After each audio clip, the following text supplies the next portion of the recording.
हे जे मराठ्यांच्या आरक्षणाची मागणी आहे हे संविधानाच्या विरोधी आहे।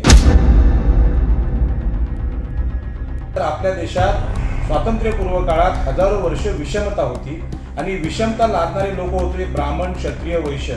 यांच्याकडे देशाची सर्व प्रकारची सत्ता या 15% लोकांकडे होती आणि या 15% लोकांनी 85% लोकांचं शोषण केलं। मराठा हे कधीच मागासवर्गीय नव्हते। मराठा हे कुठेच मागासलेले नाही। तुम्ही सांगितलं त्याप्रमाणे 150 आमदार त्यांचे आहेत। 13 एक डझन वारी मुख्यमंत्री, गृहमंत्री, महसूल मंत्री मराठ्यांचे असताना ते मागासलेले कसे असू शकतात? राज्यभरामध्ये मराठा आरक्षणासाठी रान उठलेले आहे। मराठ्यांचा ओबीसी मध्ये समावेश करावा अशी मागणी मनोज जरांगे पाटील करतायत आणि राज्यभरामध्ये त्यांच्या ज्या टोलेजंग सभा होत आहेत, आपल्या सोबत ओबीसी नेते राजाराम पाटील साहेब आहेत, त्यांच्याशी आपण या ठिकाणी बातचीत करतोय। ओबीसीमध्ये मराठ्याचा समावेश करावा अशी मागणी जोरदार होते। काय सांगाल आपण देखील ओबीसींच्या भव्य दिव्य अशा महाराष्ट्राच्या कानाकोपऱ्यामध्ये सभा घेताय, गाव बैठका देखील घेतायत आणि प्रतिसाद देखील आहे। हे जे मराठ्यांच्या आरक्षणाची मागणी आहे हे संविधानाच्या विरोधी आहे। जे सामाजिकदृष्ट्या शोषित नाहीत, मागास नाहीत, त्यांना संविधानाने आरक्षण नाकारलेलं आहे। तसा सुप्रीम कोर्टाचा निकाल आहे। तरी सुद्धा अशा लाखोंच्या सभा घेणं हे असंविधानिक आहे, बेकायदेशीर आहे आणि सरकारने खरं म्हणजे अशा सभांवर बंदी घातली पाहिजे। आता सुप्रीम कोर्टाने निर्णय दिला तर त्याचा आदर सर्वांनीच केला पाहिजे। मराठ्यांनी केला पाहिजे, ओबीसीनी केला पाहिजे, ब्राह्मणांनी केला पाहिजे आणि सरकारने पण केला पाहिजे। पण या निर्णयाच्या विरोधात जाऊन या अशा लाखोंच्या सभा काढणं हे न्यायालयावर इथल्या लोकांवर दबाव टाकण्याचा प्रकार आहे आणि ही एक प्रकारची हुकुमशाही। एकूणच आपण बघतोय की डॉक्टर बाबासाहेब आंबेडकर यांनी सांगितलेली जी आरक्षणाची मूळ संकल्पना आहे आणि त्या संकल्पनेला धरूनच की अजून काही की ते आज वेगवेगळे समाजातले जे स्तर आहेत, समाज घटक आहेत, ते आरक्षणाची मागणी करतात। घटनेचे अभ्यासक म्हणून आपण या मागण्यांकडे कसं बघता? आपल्या संविधानाने जे आरक्षण दिलेलं आहे ते समतेच्या तत्वावर दिलेलं आहे आणि समता म्हणजे काय हे समजून घ्यायचं असेल तर आपल्या देशात स्वातंत्र्यपूर्व काळात हजारो वर्ष विषमता होती आणि विषमता लादणारे लोक होते ब्राह्मण, क्षत्रिय, वैश्य। यांच्याकडे देशाची सर्व प्रकारची सत्ता या 15% लोकांकडे होती आणि या 15% लोकांनी 85% लोकांचं शोषण केलं।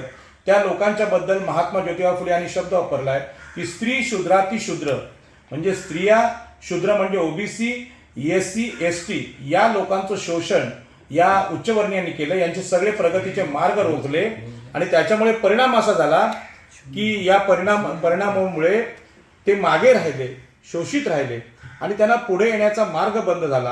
हा पुढे येण्याचा मार्ग भारतीय संविधानाच्या माध्यमातून डॉक्टर बाबासाहेब आंबेडकरांनी दिला आणि समतेच्या तत्वावर आरक्षणाची रचना केली। ते आरक्षण फक्त सामाजिकदृष्ट्या शोषितांना आहे, मागासवर्गीयांना आहे, म्हणजेच ओबीसी, एससी, एसटी यांना आहे। मराठ्यांचा त्या आरक्षणाशी दुरान्वय संबंध येत नाही। एकूणच आपण बघतोय की जात गणना व्हावी आणि जात गणनेनुसारच जर ज्या पद्धतीने निवडणुकांवर परिणाम होतो, जात ओबीसींची जात गणना झाली पाहिजे, हा लढा देखील मोठ्या प्रमाणावर आहे। कसं बघता आपण याच्याकडे? जातनिहाय जनगणना यासाठी झाली पाहिजे की मी जे वाक्य वापरलं की 15% लोकांनी सगळ्या देशाच्या साधन संपत्तीवर कब्जा केलेला आहे, हे सत्य बाहेर येण्यासाठी आता ही जातगणना झाली तर लक्षात येईल की मराठ्यांना सगळ्याच ठिकाणी प्रतिनिधित्व मिळालेलं आहे, त्यांच्या लोकसंख्येपेक्षा जास्त मिळाले। तरी सुद्धा स्थानिक स्वराज्य संस्थांमध्ये ओबीसी, एससी, एसटी यांचं जे आरक्षण आहे ते आरक्षण संपवण्याच्या वाईट हेतूनं हे आरक्षणाची मागणी करतात आणि हा जो गुण आहे हा मनुस्मृतीचा आहे, हुकुमशाहीचा आहे आणि लोकांचं शोषण करण्याचा, लुटमार करण्याचा गुण आहे। खरं म्हणजे आज या 2023 मध्ये मनुस्मृतीसारखी मागणी मराठा आंदोलक करत आहेत, याच्यावर कोणी भाष्य करणारा माणूस नाही। हे दुर्दैव आहे। फक्त आकडेवारीवर चर्चा होते, पण मराठे हे शोषक आहेत हे वास्तव लोकांनी समजून घेतलं पाहिजे। मराठा समाजाला कुणबी प्रमाणपत्र देण्याची जी काही मागणी या ठिकाणी होते, कुणबी समाजासाठी 32 लाख प्रमाणपत्र या ठिकाणी देण्यासाठी जी आता सगळं काही सुरू आहे प्रक्रिया, यामध्ये आपण काय सांगाल की कशा पद्धतीनं ही मागणी आहे, ही रास्त आहे का आणि सामाजिकीकरणावर याचा परिणाम होईल का? मराठा हे कधीच मागासवर्गीय नव्हते। आता कुणबी शब्द जो आहे तो कुणबी शब्दाचा अर्थावर महाराष्ट्रात चर्चा होत नाही। कोकणातल्या कुणबींच्या बाबतीत सांगायचं झालं तर आज आपण इथे अलिबागमध्ये रायगड जिल्ह्याच्या कुलाबा किल्ल्याच्या समोर ही आपण मुलाखत घेताय। या जिल्ह्यामध्ये कुणबी, आगरी, भंडारी, कोळी या लोकांनी कराड्यांनी कुळ कायद्याचं आंदोलन केलं. त्या आंदोलनाचं बेसिक तत्व काय होतं की कुळ म्हणजे शेतमजूर, त्यांच्याकडे कुठलीही जमिनीची मालकी नव्हती, दुसऱ्याच्या सावकाराच्या शेतामध्ये काम करायचं आणि उपजीविका करायची, हा यांचा व्यवसाय होता. मग हा व्यवसाय करत असताना कुणबी म्हणजे जर भूमिहीन असतील तर जमीनदार मराठे आता कुणबी कसे होऊ शकतात? ओबीसी नेते छगन भुजबळ यांच्या बद्दल जे मनोज जरांगे पाटील सातत्यानं आक्षेपार्ह विधानं करतात, टीकास्त्र सोडतात, याकडे आपण ओबीसी नेते म्हणून कसं बघता? छगन भुजबळ यांचा जो राजकारणाचा, समाजकारणाचा आणि ओबीसी बांधवांसाठीच्या लढ्याचा जो अनुभव आहे किंवा त्यांचं वय बघता, हे आरोप जे सातत्यानं होत आहेत त्याच्याकडे कसं बघता तुम्ही? आपल्याला कल्पना आहे की मागासवर्गीय म्हणजे शूद्रातिशूद्र यांची टिंगल करणं, यांचा अपमान करणं, यांना मारहाण करणं, प्रसंगी जीव घेणं, महिलांवर बलात्कार करणं, हेच आतापर्यंत वास्तव उच्चवर्णीयांचं राहिलेलं आहे आणि हीच उच्चवर्णीयांची ओळख राहिलेली आहे. त्याच्यामुळे ज्यावेळी मागासवर्गीयांचं कुठलं तरी नेतृत्व पुढं आलं त्यावेळी त्यांचा छळ केला गेला. रामायणामध्ये शंभूक नावाच्या ओबीसीला श्रीरामाने ठार केलं, सांगितलं कोणी? ब्राह्मणांनी. म्हणजे ब्राह्मण आणि क्षत्रिय युती ही रामायण काळापासून काम करते. महाभारतामध्ये आपल्याला कल्पना आहे की द्रोणाचार्य यांनी आपल्या एकलव्याला शिक्षण नाकारलं, त्याचा अंगठा कापला. हे जे प्रकार घडले तोच प्रकार डॉक्टर बाबासाहेब आंबेडकरांच्या बाबतीत घडला. समस्त मागासवर्गीयांचं नेतृत्व हे बाबासाहेब आंबेडकरांनी केलं. तरी सुद्धा संविधान लिहिणाऱ्या डॉक्टर बाबासाहेब आंबेडकरांना कोणी राष्ट्र निर्माता म्हणायला तयार नाही. त्यांना जो सन्मान द्यायला पाहिजे, भारतरत्न पुरस्कार द्यायला सुद्धा उशीर झाला. बाबासाहेब आंबेडकरांचं नेतृत्व या देशाने नाकारलं, हिंदुत्ववाद्यांनी नाकारलं. ते नेतृत्व जागतिक दर्जाचं आहे. ज्ञानाचं सिम्बॉल डॉक्टर बाबासाहेब आंबेडकर आहेत आणि महात्मा ज्योतिबा फुलेंना सुद्धा आज भारतरत्न किंवा कुठलाही मोठा पुरस्कार दिला जात नाही. आणि हे सगळं पाहिलं तर मागासवर्गीयांच्या नेतृत्वाला हा विरोध होतो. आणि आता जे घडतंय भुजबळांच्या बाबतीत ते तसंच घडतंय की भुजबळांना प्रचंड टिंगल, म्हणजे जरांगे पाटील हा खरोखर भुजबळांच्या तुलनेत अत्यंत अशिक्षित आणि गावंढळ मनुष्य आहे. त्यांचा टिंगल करण्याचा त्यांना अधिकार नाही. मुळात या आंदोलनाची चिकित्सा झाली पाहिजे. मोर्चे कोटींचे असू दे किंवा लाखाचे असू दे, त्यातली मागणी ही संविधानाला पूरक, विवेकपूर्ण आहे, सदस्य विवेकबुद्धीपूर्ण आहे, हे तपासली पाहिजे. चर्चा होत नाही. चर्चा होती की 1000 लोक आली, लाख लोक आली, 2 लाख लोक आली. 2 लाख येऊ दे नाही ते 3 लाख येऊ दे, त्यांची मागणी चुकीची आहे, संविधान विरोधी आहे. म्हणून अशा प्रकारच्या मोर्चांना मीडियानी किंवा विचारवंतांनी काडीची महत्त्व देऊ नये. थोडक्यात ही झुंडशाही आहे आणि झुंडशाहीला कुठलंही तत्व नसतं. त्या झुंडीला पळवलं की रागावलं की कोणाचाही बळी घेतं. आणि हाच प्रकार आपण त्या जरांगे पाटलांच्या आंदोलनात पाहिला. पोलिसांवर हल्ले गेले, काडतुसं भेटली.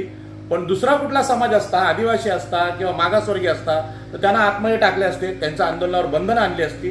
पण ह्या बाबतीत असं घडत नाही. काडतुसं सापडली तरी सुद्धा जरांगे म्हणतात की आमच्या लोकांवर गुन्हे दाखल करू नका. याचा अर्थ काय? तुम्हाला काय मणिपूर करायचं आहे? मणिपूरमध्ये अशी शस्त्रास्त्र चोरीला गेली पोलिसांची आणि दंगलीच्या वेळी बाहेर आली. याचा अर्थ की सरकारने दुर्लक्ष केल्यामुळे मणिपूर झाला. असाच मणिपूर महाराष्ट्राचा होऊ नये ही माझी सरकारला विनंती आहे. एकूणच आपण बघतोय की डॉक्टर बाबासाहेब आंबेडकरांनी संविधानाच्या चौकटीमध्ये तरतुदीनुसार ओबीसींना आरक्षणाचा लाभ दिलाय. रायगड आणि कोकणासह संबंध महाराष्ट्रामधला ओबीसी याबाबत बाबासाहेबांविषयी जागरूक आहे का, की त्यांच्यापर्यंत या गोष्टीचं किती महत्त्व माहीत आहे, काय आपण सांगाल? डॉक्टर बाबासाहेब आंबेडकरांनी 1932ला आंदोलन केलं. लोकांनी 7 वर्ष चरीला शेतकरी संप केला. जागतिक विक्रम असलेला संप आहे. हा संप कोणाच्या विरुद्ध झाला होता हा विषय पत्रकारांनी अजून पुढे आणलेला नाही. हा संप ब्राह्मण आणि मराठा खोतांविरुद्ध झाला होता, जमीनदाराविरुद्ध. आजचे जे मराठा कुणबी म्हणून दाखले मागतात ना, त्या मराठ्यांविरुद्ध कुणब्यांनी केलेलं हे आंदोलन आहे. आणि त्याचं नेतृत्व डॉक्टर बाबासाहेब आंबेडकरांनी केलं. आणि पूर्वीच्या काळात छत्रपती शिवाजी महाराजांनी यांना जमिनी कसायला दिल्या, यांच्याकडे आरमार दिलं, यांना गावं वसवून दिली. शिवाजी महाराजांची रयतेकडे पाहण्याची दृष्टी मराठा समाजाकडे आज नाही. बाबासाहेब आंबेडकरांची दृष्टी मराठा समाजाकडे नाही. आणि बाबासाहेब आंबेडकरांच्या नंतर कोकणामध्ये बुवा बापूंची संख्या मोठ्या प्रमाणात वाढली आणि सगळे ओबीसी अध्यात्माकडे वळले, जे अध्यात्म आकाशातली मुक्ती सांगते. आणि म्हणून इथे दिबा पाटलांनी जे आंदोलन केलं की माझ्या लोकांना याच जमिनीवर, याच पृथ्वीवर शिडकोनी जमिनी घेतल्या म्हणून 12.5% भूखंड पाहिजे. त्यासाठी 5 माणसं वसंतदादा पाटील या मराठ्यांनी मारली आणि त्यानंतर 12.5% आले. आज तुम्ही नवी मुंबईत पाहिलं असेल की ओबीसींकडे प्रचंड दागदागिने आले, वैभवशाली बंगले आले, प्रचंड गाड्या आल्या. या गाड्यांकडे बघून मराठा समाजाचे लोक जे एपीएमसी मार्केटला कामाला आले ते दुःखी झाले. त्यांना असं वाटतं ह्यांच्याकडे हे वैभव कशामुळे आलं. आणि म्हणून कोपरखैरण्याच्या दंगलीत 65 गाड्या आगळ्यांच्या फोडल्या. मराठा आंदोलकांनी, हे वास्तव आहे. पण ही असूया कशामुळे आली आणि आमच्या लोकांकडे पैसा कोणामुळे आला हो? आम्ही भूमिहीन लोक होते. बाबासाहेब आंबेडकरांच्या नेतृत्वामुळे हा पैसा आला. ओबीसीचं जे उत्थान आहे हे बाबासाहेबांच्या दूरदृष्टीने झालेलं आहे. लोकनेते दिबा पाटलांमुळे झालंय, दत्ता पाटलामुळे झालंय आणि नारायण नागू पाटलांनी झालंय. ओबीसींची ही लिडरशिप कोकणात होती. या लिडरशिपचा विसर इथल्या लोकांना जाणीवपूर्वक विसरायला लावलं. ते काम इथल्या बाकीचे जे बुवा बापू आहेत त्यांनी केलेलं आहे. आणि म्हणून बाबासाहेब आंबेडकरांचं लोक महत्व विसरले आणि नको त्या लोकांकडे लागले. बाबासाहेबांनी सांगितलं इथला मागासवर्गीय माणसाला चांगली घरं, चांगले रस्ते, चांगलं शिक्षण, चांगल्या नोकऱ्या, आरक्षण भेटत नाही तोपर्यंत तो सुखी होऊ शकत नाही. पण हे सगळे आरक्षण प्राप्त, जमिनीचा हक्क प्राप्त, आमचं चौदार तळ्याच्या आंदोलनामुळे पाण्याचा हक्क प्राप्त झालेले लोक आज बाबासाहेब आंबेडकरांनी दिलेली खरी मुक्ती विसरली आणि भासमान किंवा आकाशात नसलेली मुक्ती आहे त्याच्या मागे लागले. आणि म्हणून ओबीसीना खरं म्हणजे आज रायगड जिल्ह्यातल्या, कोकणातल्या, रत्नागिरी, सिंधुदुर्ग आरक्षण समजावं लागतं. आरक्षण हा जीवनाचा मागासवर्गीयांना अधिकार देणारा विषय आहे आणि तो अधिकार नाकारलेला ना कोणी नाकारलाय त्या जमिनीवरच्या ब्राह्मण, क्षत्रिय, वैश्य यांनी. आणि हे देवांचे सुपुत्र आहेत, हे धर्माचे सुपुत्र आहेत, हे मनुस्मृतीचे सुपुत्र आहेत आणि ते पुन्हा संघटित होऊन आज ओबीसीना सांगतात की तुमचं असलेलं आरक्षण आम्ही काढू. आणि म्हणून बाबासाहेब आंबेडकरांच्या नीतीनं ओबीसीनी गेलं पाहिजे, नारायण नागूंच्या नीतीने गेलं पाहिजे, दिबा पाटलांच्या नीतीने गेलं पाहिजे. हे मला इथल्या कोकणातल्या ओबीसीना सांगायचं. एकूणच आपण बघतोय की मराठा समाजाच्या आरक्षणासाठी जो आता लढा या ठिकाणी संपूर्ण महाराष्ट्रभरामध्ये पेटला आहे. तर आपण जर बघाल तर एकूणच मराठ्यांचे 150 आमदार असतील, मंत्री असतील, हे सर्व इतके सधनतेने सत्तेमध्ये असताना देखील मराठा बांधवाला या ठिकाणी मोठ्या संख्येनं आज 58 मोर्चे महाराष्ट्रामध्ये निघाले. रस्त्यावरची लढाईची वेळ का आली? मराठा हे कुठेच मागासलेले नाहीत. तुम्ही सांगितलं त्याप्रमाणे 150 आमदार त्यांचे आहेत. 13 एक डझन वारी मुख्यमंत्री, गृहमंत्री, महसूल मंत्री मराठ्यांचे असताना ते मागासलेले कसे असू शकतात? प्रश्न तो नाही. स्वातंत्र्यानंतर 70 वर्षांनी आता पुन्हा मनुवादी विचारसरणी आहे, त्याचं राज्य महाराष्ट्रावर सुरू आहे आणि हे लोक पुन्हा एकदा हुकुमशाही करतायत, जबरदस्ती करतायत. बाबासाहेब आंबेडकरांनी दिलेल्या संविधानामध्ये मराठ्यांची सत्ता महाराष्ट्रात असणं, ब्राह्मणांची सत्ता असणं, वैश्यांची सत्ता असणं ही एक प्रकारची आधुनिक हुकुमशाही आहे. आणि याला हुकुमशाही, दडपशाही, झुंडशाही हे नाव कोणी द्यायला तयार नाही. ओबीसीना संभ्रमात ठेवण्याचं काम मीडिया सुद्धा करत आहे. म्हणून माझ्यासारख्या कार्यकर्त्यावर या सोशल मीडियावर बोलायची वेळ आली. मी आपल्याला दम्मशील सावंत साहेब धन्यवाद देतो की अलिबागमध्ये, रायगडमध्ये ही मुलाखत घेऊन तुम्ही ओबीसीना जागृत करण्याचं चांगलं काम करताय. मला वाटतं संपूर्ण महाराष्ट्राला हे आदर्श उदाहरण आहे की शेतमजूर म्हणजे कुणबी, जमीनदार म्हणजे मराठा, भांडवलदार म्हणजे मराठा आणि कामगार म्हणजे शेतकरी किंवा कुणबी ही व्याख्या आहे. आम्ही कुणब्याची सर्टिफिकेट घेतली म्हणून मराठा बदलेल का? बाबा अंधाराला दिवस म्हटलं की स्वरूप सत्य बदलतं का? बदलत नाही. म्हणून ही जी गोष्ट आहे ही गोष्ट लोकांना संभ्रमात टाकणारी आहे, संभ्रम वाढवणारी आहे आणि यातून लोकांना बाहेर काढण्यासाठी प्रचंड मोठं प्रबोधन आपल्याला करावं लागेल. मनोज जरांगे पाटील जे आहेत ते मनोज जरांगे पाटील यांनी थेट माणसांची तुलना जी आहे ते घोडे आणि गाढव अशी केलेली आहे. घोड्यांच्या शर्यतीत गाढव बाजी मारतात किंवा गाढव पुढे चाललेत असे ते म्हणतायत आणि त्याबरोबरच त्यांनी सांगितलं की लायकी नसलेल्या लोकांच्या बरोबर हाताखाली आम्हाला काम करावं लागतंय. याकडे तुम्ही कसं बघता? याच्यावर मी सांगतो की या देशातल्या ब्राह्मण, क्षत्रिय, वैश्य यांना ओव्हर कॉन्फिडन्स आपल्या देशात कायम राहिला. स्वतःला घोडं म्हणायचं आणि इतरांना गाढव म्हणायचं. अरे लायकी काय तुमची? तुम्ही जर एवढे शूर होतात, ब्राह्मण एवढे हुशार होते तर देश गुलाम का झाला? क्षत्रिय एवढे शूर होते तर या देशाचा सतत पराभव का झाला? वैश्य इतके उद्योगपती होते तर देश भिकेला का लागला? या सगळ्या प्रश्नांची उत्तरं ब्राह्मण, क्षत्रिय, वैश्य यांनी द्यावीत. आणि या सगळ्या ब्राह्मण, क्षत्रिय, वैश्य हे इतके हुशार, बुद्धिमान आणि शक्तिमान असताना तुम्हाला माहित आहे संविधान लिहिणारा एक मागासवर्गीय अतिशूद्र जातीतला माणूस डॉक्टर बाबासाहेब आंबेडकरांच्या रूपानं महामानव या देशाला भेटला. तुमची बुद्धिमत्ता गेली कुठे? तुमचं क्षत्रियत्व, शूरत्व गेलं कुठं? तुमचा पैसा आणि संपत्ती गेली कुठे? ही सगळी ढोंग आहेत आणि लोकांना मूर्ख बनवण्याचे हे खेळ आहेत. या देशातच नाही जगात कुठेही यांचा विजय होऊ शकत नाही. आणि म्हणून नेहमी सांगतो की आरमाराची टोपी घालून आम्ही इंग्रजांचा पराभव केलाय रत्नागिरीच्या समुद्रात, आगरी, कोळी, माळी, भंडाऱ्यांनी. भीमा कोरेगावला आपल्याला माहित आहे की महार बटालियननी या ब्राह्मण आणि क्षत्रिय सरदारांचा सपशेल पराभव केला. 28,000 कुठे आणि 500 लोक कुठे? 500 लोक जर तुम्हाला कापून काढतात, तुमचं क्षत्रियत्व राहिलं कुठे? म्हणून ह्या ज्या गोष्टी आहेत ना, या गोष्टी त्या खोट्या गोष्टी आहेत. खोटा प्रचार आहे, अपप्रचार आहे, गोबेल्स नीतीसारखा प्रचार आहे. असा गर्व फुकटचा गर्व हिटलरला झाला होता आणि त्याला वाटलं की मी जग जिंकेन, पण वेळ अशी आली की हिटलरला आत्महत्या करावी लागली. आणि बघा, आज सगळ्यात जास्त आत्महत्या मराठा आरक्षणासाठी होतात. तुम्हाला जर आरक्षण हे सुखासाठी घ्यायचं असेल तर आत्महत्या करू नका. आत्महत्या करताय तुम्ही, याचा अर्थ तुम्ही निराश आहात आणि ही निराशा प्रत्येक हुकुमशहाला येते आणि ती मराठा आंदोलकांना आलेली आहे. माझं मराठा समाजावर खूप प्रेम आहे.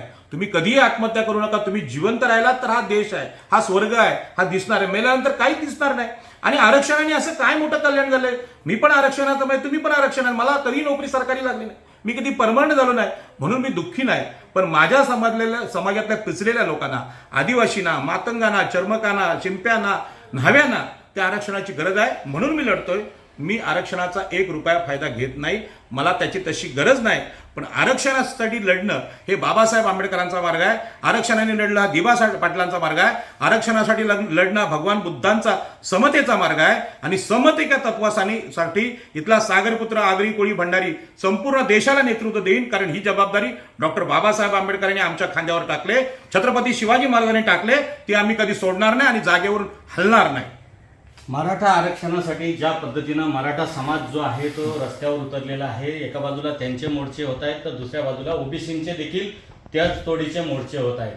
हा जो 2 समाजामधला संघर्ष आहे तो संघर्ष एकूणच इथल्या महाराष्ट्राच्या सामाजिक संस्कृतीला बाधक आहे का, किंवा ही जी 2 जणांची 2 मोठ्या गटाची जी लढाई सुरू आहे ओबीसी मराठा, तर यामागे कोणतं राजकीय शक्ती, राजकीय हात आहे का, याचा कुणाला फायदा होऊ शकतो का?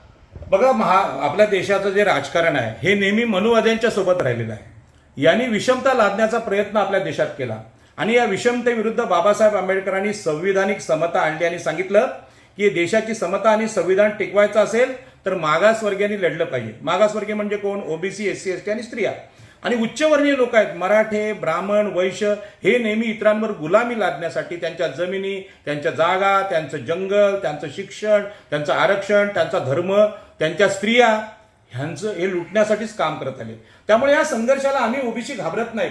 हा संविधानिक संघर्ष असेल तर देशाच्या सीमेवर जसे सैनिक आमचे लढतायत, मग चायना बॉर्डर असेल किंवा पाकिस्तानची बॉर्डर असेल, तीच लढाई अंतर्गत विषमतेविरुद्ध आम्ही करायला तयार आहोत. आम्ही अजिबात घाबरत नाहीत. आम्ही 85% लोक आहोत. मी इथल्या सरपंच, इथले नगरसेवक, इथले ग्रामपंचायत सदस्य, इथले सगळे स्थानिक स्वराज्य संस्थेतले जेवढे ओबीसी, एससी, एसटी, त्यांना सांगेन की तुमचं हे जे आरक्षण आहे म्हणजे कुठलं स्थानिक स्वराज्य संस्थातलं ते आरक्षण खाण्याची ही मागणी मराठ्यांची आहे.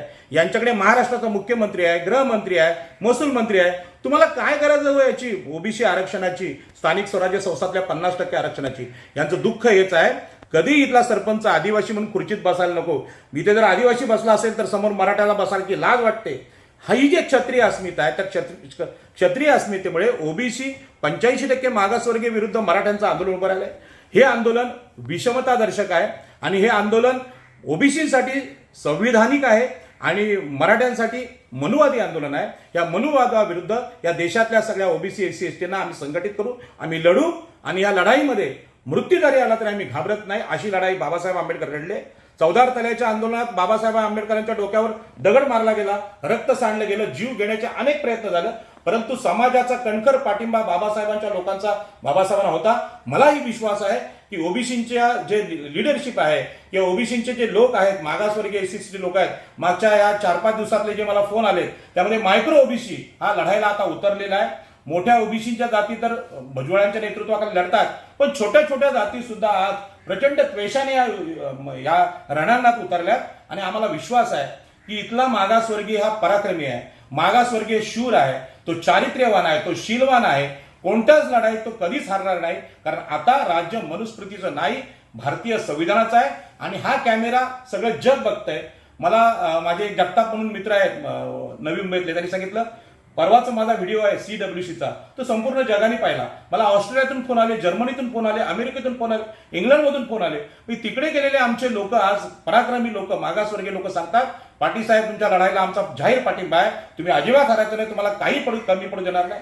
ही मागासवर्गीयांची हाक आहे. आणि स्त्रियांनी सुद्धा, पोलीस स्त्रियांनी सुद्धा मला फोन करून सांगितलं की पाटील साहेब आमच्या कमरेला आता शस्त्र आलेले आहे, संविधानाने आम्हाला स्त्रीकडे शस्त्र दिलंय, लढाईची ताकद दिली, तुम्ही अजिबात घाबरायचं नाही, आम्ही तुमच्या बरोबर आहोत. ती स्त्री शक्तीचा, मातृशक्तीचा आदर करून सांगतो. या 50% स्त्रियांना ज्या ब्राह्मण, क्षत्रिय, वैश्यांनी आतापर्यंत गुलाम केलं त्यांच्या हक्कासाठी कोकणातला आगरी कोळी भंडारी एकविरेचा सुपुत्र सागरपुत्र लढाईच्या मैदानात आहे आणि ही लढाई चांगली रंगेल, आम्हाला विश्वास आहे. दत्ता पाटील, दिबा पाटील, नारायण नागू पाटील, बाबासाहेब आंबेडकर, छत्रपती शिवाजी महाराज ही रायगडची परंपरा आहे. आणि हाच रायगड जसं कुळ कायद्याचं आंदोलन देशासाठी करतो, हाच रायगड सेज विरुद्ध आंदोलन जिंकतो, हाच रायगड 12.5% लढाई लढतो, हाच रायगड मनुस्मृतीला जाळून टाकतो, हाच रायगड छत्रपती शिवाजी महाराजांच्या रूपाने रयतेचं राज्य म्हणजे काय, लोकशाही म्हणजे काय हे राजेशाही शिकवतो. त्यांची शपथ घेऊन सांगतो आम्ही ही लढाई जिंकणार आणि महाराष्ट्रानं देशानं मागासवर्गीयांच्या हक्कासाठी या मैदानात उतरावं ही माझी नम्र विनंती सगळ्या मागासवर्गीयांना. पाटील साहेब, सध्याच्या वर्तमान स्थितीमध्ये जर आपण बघितलं तर केंद्र सरकारची एकूणच भूमिका, आरक्षण हटाव, भांडवलशाही, खाजगीकरण हे जे काही आता सध्या उपद्व्याप चालू आहेत किंवा उद्योग चालू आहेत आणि त्या प्रकारची ती रणनीती आखली जाते, याकडे तुम्ही कसं बघता? आता मी सांगतो, जरांगे पाटलांचे नेहमीचे शब्द आहेत, गोरगरिबी मराठ्यांच्या मुलासाठी आरक्षण पाहिजे. अरे गोरगरीब मुलांना आरक्षण महाग किंवा शिक्षण महाग कोणी केलं? तुमचे DY पाटील, तुमचे पतंगराव कदम म्हणजे मराठा शिक्षण सम्राट, साखर सम्राट यांनी शिक्षण महाग केलं. त्या पापाचे मानकरी तुम्हीच आहात. ब्राह्मण, क्षत्रिय, वैश्य हेच आहेत.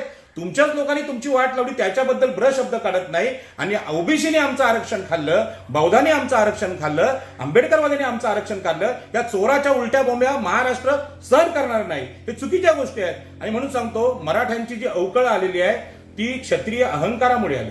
त्यांना आत्महत्या करावी लागते ह्याचं मानसशास्त्रीय विश्लेषण जे आहे ते सायकोलॉजिस्ट किंवा मानसशास्त्रज्ञ लक्षात घ्यावं. गरीब आदिवासी त्याचं घर नाही, त्याला संध्याकाळचं जेवण काय ते माहित नाही, उद्याच्या दिवसाची माहिती नाही, तो कधी आत्महत्या करतो का?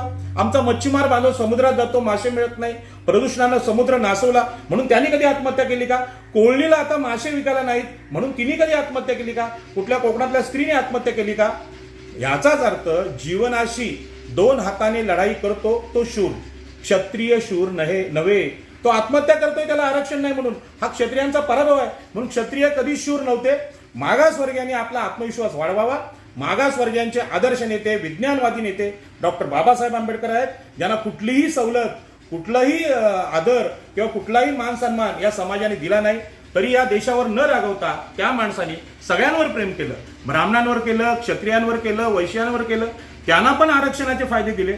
त्यांना सुद्धा आरक्षण आहे, 50% ओपनवाल्यांना आरक्षण आहे. EWS आरक्षण नरेंद्र मोदींनी केलंय, कुठलंही मागे नसताना केलंय. हे कोणाला केलंय? ब्राह्मण, क्षत्रिय, वैश्यांना. त्या EWS मध्ये 80% आरक्षण जर मराठे घेतात, लाज वाटली पाहिजे ओबीसीचं आरक्षण मागायला तुम्हाला. तुम्ही आरक्षण घेतलेलं आहे, आणखी कुठलं आरक्षण तुम्हाला पाहिजे?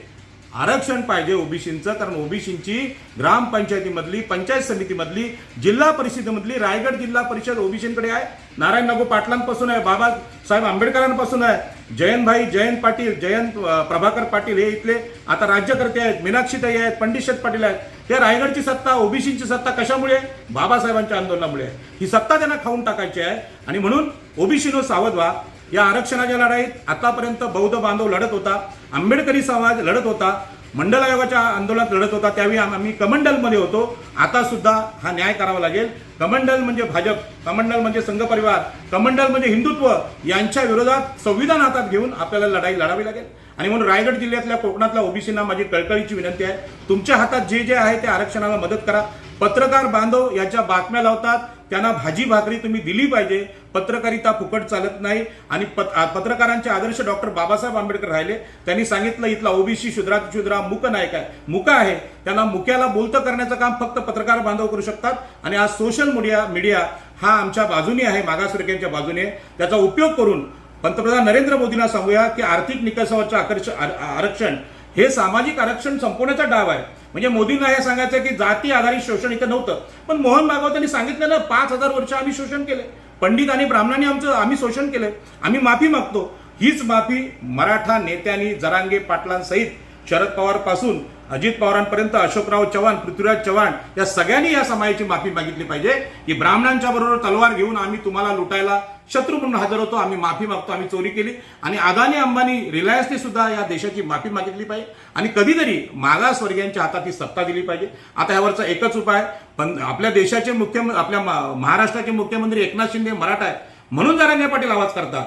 हे मुख्यमंत्रीपद, गृहमंत्रीपद, महसूल मंत्रीपद ओबीसींच्या ताब्यात तुम्ही द्या, नाहीतर ह्या निवडणुकीमध्ये आम्ही ते घेणार. आणि अशा प्रकारची वाटचाल ओबीसींची चालू आहे. माझा एक सरळ प्रश्न आहे आपल्याला की ज्या पद्धतीनं मराठा समाजाला ओबीसी मध्ये 50%तून आरक्षण मिळवण्याची ती धडपड सुरू आहे मराठा समाजाची, ही मागणी रास्त आहे, संविधानिक आहे? चुकीची आहे, संविधान विरोधी आहे. कारण हे आरक्षण ओबीसी SC ST, मी आदिवासींचंच उदाहरण देईन. कातकऱ्यांना सरपंच फक्त होता येतं, पण कातकऱ्यांना कधीतरी मुख्यमंत्री कराल का? ठीक आहे, तुम्ही द्रौपदी मुर्मूंना राष्ट्रपती पद दिलंय, पण राष्ट्रपती पदाचा आदर पंतप्रधान तरी करतात का? त्यांना मान सन्मान देतात का? की शोभेचं पद म्हणून तुम्ही ते दिलेलं आहे, त्यांना त्या राईट्स दिलेत, त्या राष्ट्रपतींची भाषणं ऐकलीत, इतकी जबरदस्त भाषणं आहेत द्रौपदी मुर्मूंची की त्यांची भाषणं युट्यूबवर लोकांनी ऐकावीत, परंतु त्यांना अधिकार मात्र दिलेले नाही. आणि म्हणून हे जे प्रकार आहेत ते थांबले पाहिजेत. आणि मागासवर्गीयांना अधिकार देणारी स्थानिक स्वराज्य संस्थातलं आरक्षण ही 73 व घटना दुरुस्ती आहे, राजीव गांधींनी केली आणि सत्तेचं विकेंद्रीकरण केलं. केंद्राची सत्ता राज्याला दिली आणि राज्यातून ती ग्रामपंचायत आणि पंचायत समितीला दिली. या सत्तेचं महत्त्व आगरी कोळी ओबीसी लोकांना समजत नाही.